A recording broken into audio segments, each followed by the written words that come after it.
NTV Njambini, Nyandarua County. General Francis Ogolla was this morning handed over the reins of leadership as the new Chief of Defence Forces at a colourful ceremony at the Ulinzi Stadium in Nairobi.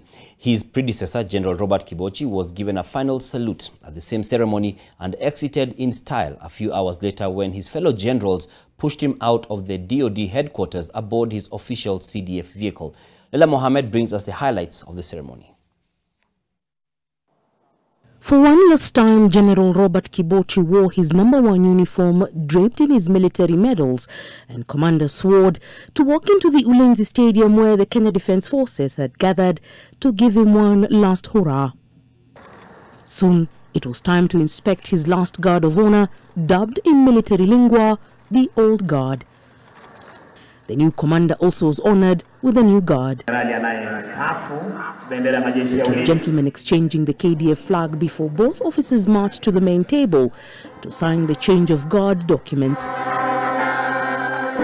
This tradition being handed down over the years, with different officers receiving gifts and memorabilia they will use in their re-entry into civilian life.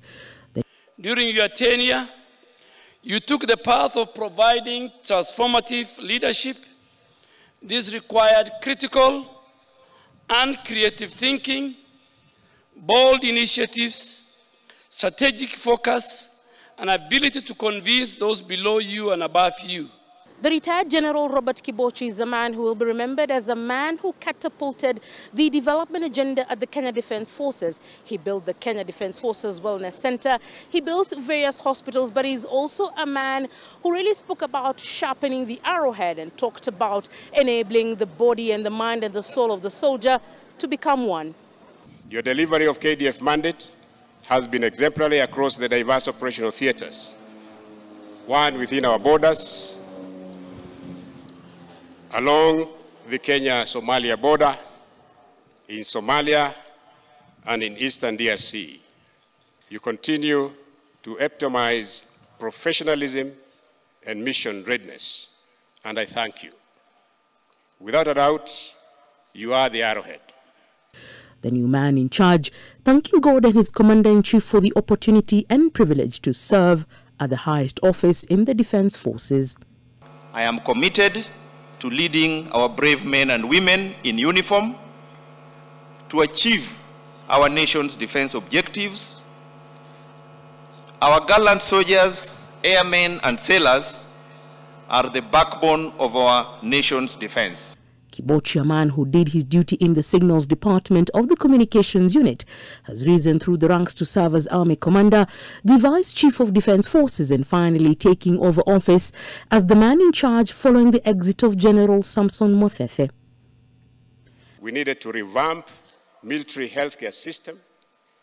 We needed to improve personnel housing. And lastly, we needed to strengthen military industrial innovation capacity. These were my big ideas, informed by the realities of our defense posture, which demands periodic review in order to meet our constitutional mandate. Our contribution as part of ATMIS and Somalia Frontline State Initiative remains central in defeating terrorism in Somalia. Our involvement and leadership in DRC as part of ICRAF is an important enabler in creating conditions for peace through political means. The Kenya Defence Forces leadership team that I will lead will succeed in delivering defense and security to the Kenyan people, working closely with other security agencies within a broader multi-agency framework. When the time to say goodbye came, Kibochi boarded this special Land Rover and began his journey into civilian life in a short but emotional pull-out ceremony outside the DOD headquarters. The men and women pulling this rope are his colleague generals from the rank of brigadier, many more standing on the sidelines to give him one last salute. It was a moment of reflection for this general, who took one last moment leaving the DOD and getting into a civilian life, one now that he looks forward to. With the new era of General Ogolla, he seeks to take the Kenya Defence Forces into the future, and his main agenda now will become the ECROF mission in DRC, as well as looking at into ATMIS, as well as other developmental agendas within Kenya Defence Forces back here at home. Leila Mohammed, NTV, Nairobi.